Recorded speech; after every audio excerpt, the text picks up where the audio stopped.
Hi, everyone. This is Kathleen Scott, and welcome to the Kathleen Scott Podcast.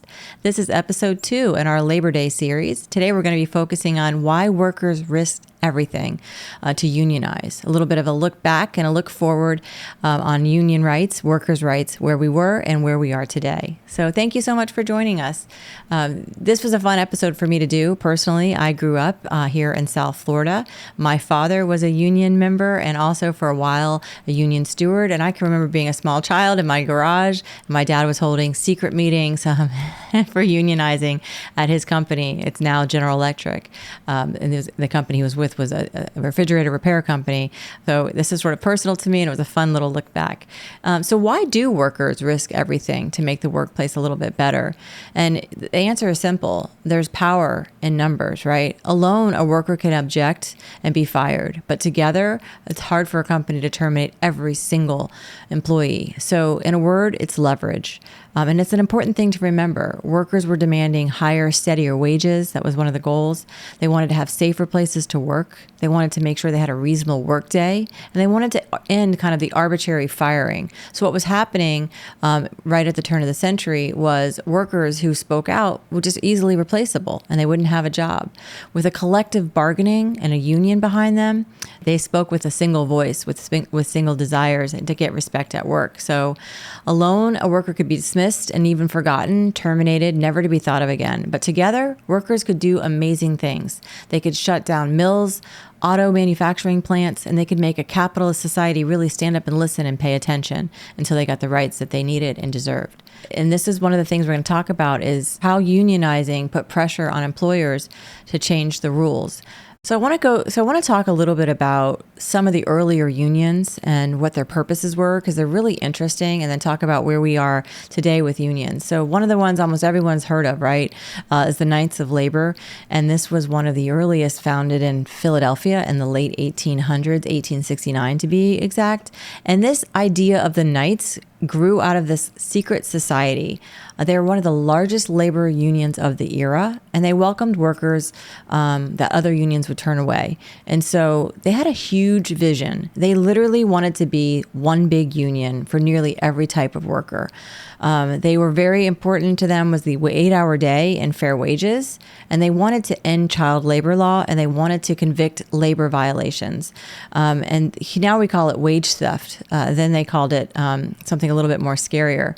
So they wanted competition, yes, but they wanted it to be cooperation instead of cutthroat competition. And so they reached out to both skilled and unskilled laborers to join them together to try to unite in this common mission. They also invited people of color, women, and immigrants to be included. And they had about 700,000 members right at the turn of the century, which is pretty astounding. But they had more interests than just wages. They had a couple founding principles. That labor, the backs of humans, generated wealth for corporations. And the value, all the value that people had came from their hard work. They had this concept that you had to have a producer. So workers are entitled to the full value of what they produced. Now just think about that for a minute, right? This is a pretty radical concept that they weren't just asking for wages. They wanted to be part of the ownership, almost like a fractionalizing view of the owning a piece of the organization. And this was built on Republican ideals that stemmed from the American Revolution. And so the idea that there would be independence, so workers could own their own property, produce their own work. They wanted to be citizens, not subjects. This is a very common idea that comes from this Knight Society. And there was a fear, and I really want to make sure I get this right and explain it well. The fear of this organization was that a wage dependency on a master or an employer, what it was referred to as master back then, that would create a permanent class of dependent laborers that couldn't be independent and that couldn't work in a free society because they didn't own a part of it. In order to be an egalitarian, united republic,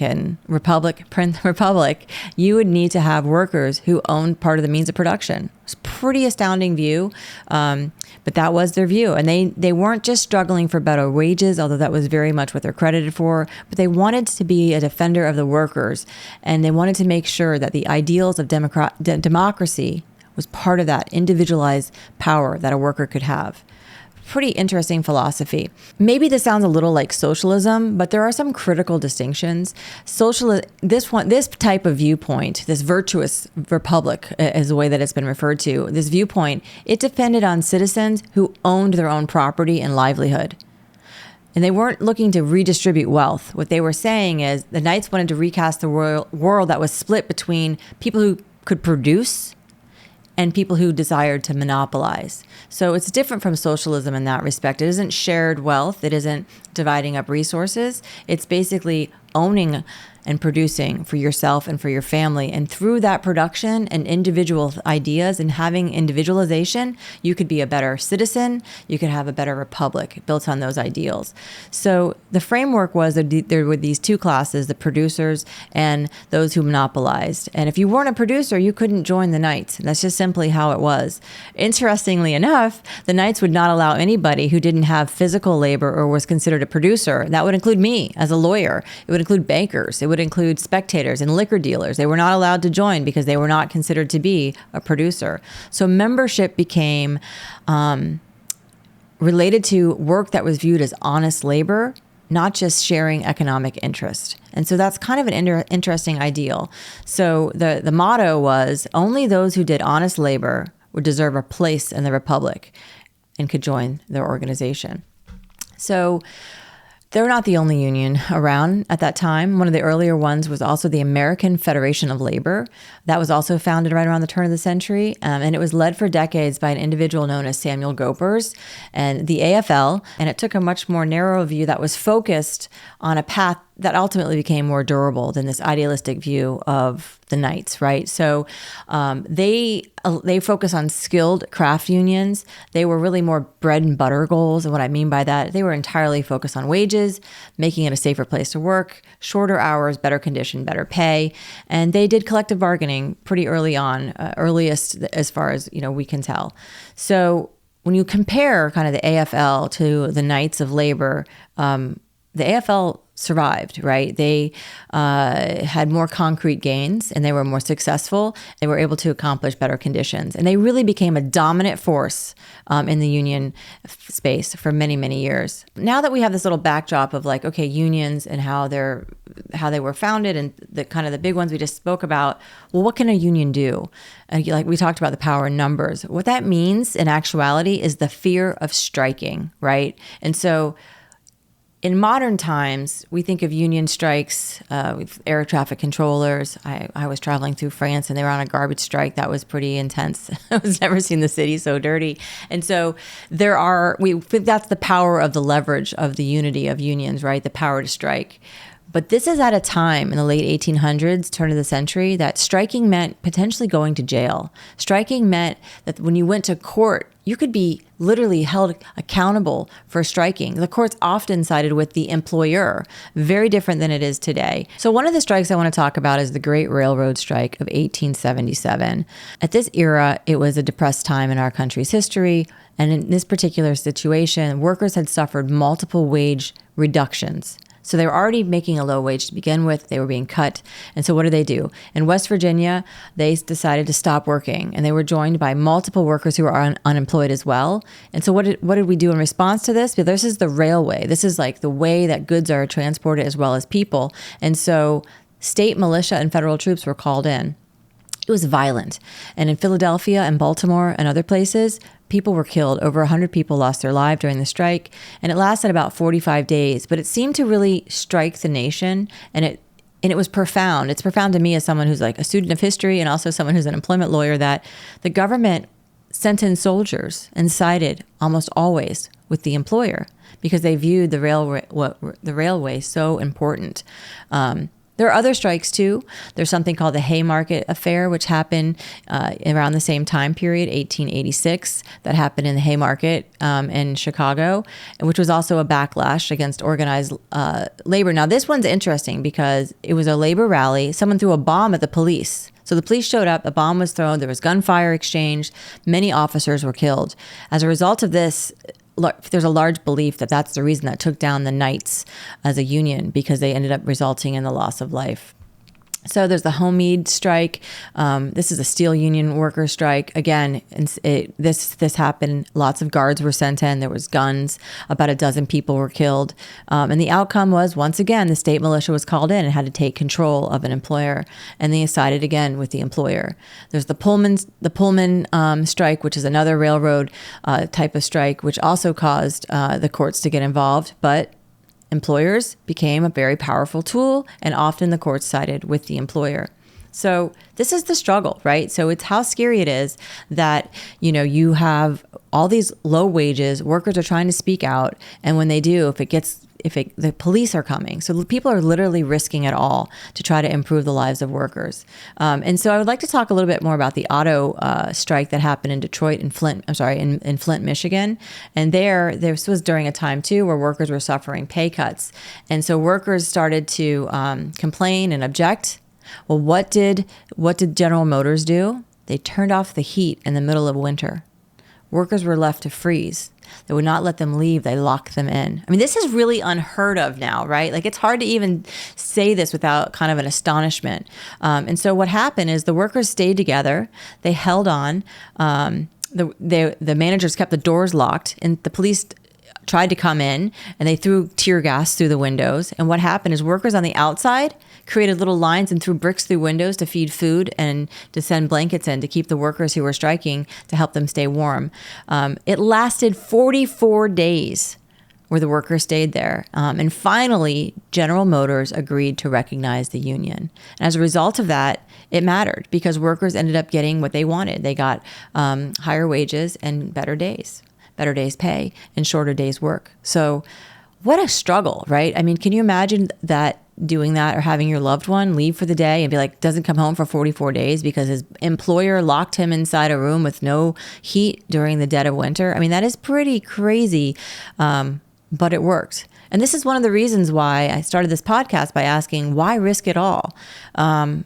Strikes were treated as criminal conspiracy. You could be arrested as a criminal for conspiracy. Unions were considered to be a restraint on trade and uncapitalistic. And so there was a huge dislike of them. And so for much of the 1800s, unionizing meant a fear. You could get in trouble. So we've talked a little bit about the origins of collective bargaining and collective bargaining behavior, and why that's so important. When you band together, you can get a better outcome, better wages, negotiate for work rules, and remove the sort of arbitrary idea. It's a union. When a union bargains with the company, the end result is typically what we call a CBA, a collective bargaining agreement. And it's a contract, literally a piece of paper that documents how things will happen, how minimum pay for workers, amount of time off, and if they want to change things, how to do that. For terminations, there's usually notice required. There's an opportunity to grieve, things that private workers still don't even get today in most states. And so that ultimately became that's the big victory, right? Fairness. I found it interesting as a legal scholar why the courts were constantly siding with the employer during this era. And I wanted to understand what shifted that change, because as someone who litigates in this area now, the unions are well in existence in many states, and the courts typically have lots of protections for employees who engage in union behavior. So what caused the change? I think there were really two big things. First of all, the Great Depression, the economics of the situation, and it was a very poor time in the history, so there was more public sympathy and need for unions. So they became more popular just out of sheer necessity, because you could lose your job quickly without any recourse, and unions changed that. And there's a second thing, and it's the courts. They got something right. There was a statute that was passed, the National Labor Relations Act in 1935, made it illegal to terminate a worker who participated in bargaining behavior or unionizing. That statute really changed the course for workers. That meant the courts could not ignore. They couldn't side with the employer anymore. They had to follow the law. They could no longer order striking workers back to their jobs. There was lots of limitations in there. And what I find to be so interesting is, we left off the last episode talking about the perils of child labor and how that resulted ultimately in the passage of the Fair Labor Standards Act in 1938. And here too, we kind of start to sum up this unionization of the workforce and the importance of union that ultimately caused the passage of the National Labor Relations Act, or the NLRA. And that is still in effect today, much like the FLSA, which is the overtime statute and child labor statute. We are left with sort of this long, bloody history of workers losing lives and fighting for these things at all costs. But it does result in sort of some lasting change, which is the statutory change that continues to exist. We use the NLRA today, and it's something we talk about all the time. When unions can get together, when employees get together and bargain for changes, they're protected. You don't have to be unionized for that statute to apply to you. Any worker can try to change the terms and conditions of their employment if they do it together with another worker on behalf of another worker. And there's a protection for them to not be retaliated against. And I think it's a good time as we approach the Labor Day holiday to really reflect on some of the real risks that individuals took to get to this place. And be grateful for the fact that we now have a much safer workplace. No one's going to jail if they don't show up for work. You can bargain and have your rights be protected for. You're guaranteed a safe workplace and a fair wage and a minimum wage. And those are things that we probably take for granted now, but really came largely out of the struggle of workers who were really willing to risk it all. And so we owe them a debt of gratitude. Hope this has been informative to you. I'm Kathleen Scott, and this has been the second episode in our Labor Day series. Thank you so much for joining. And as always, if you like what you heard, please subscribe. If you have a comment, please leave it. We'll try to get back to you. Thanks for joining.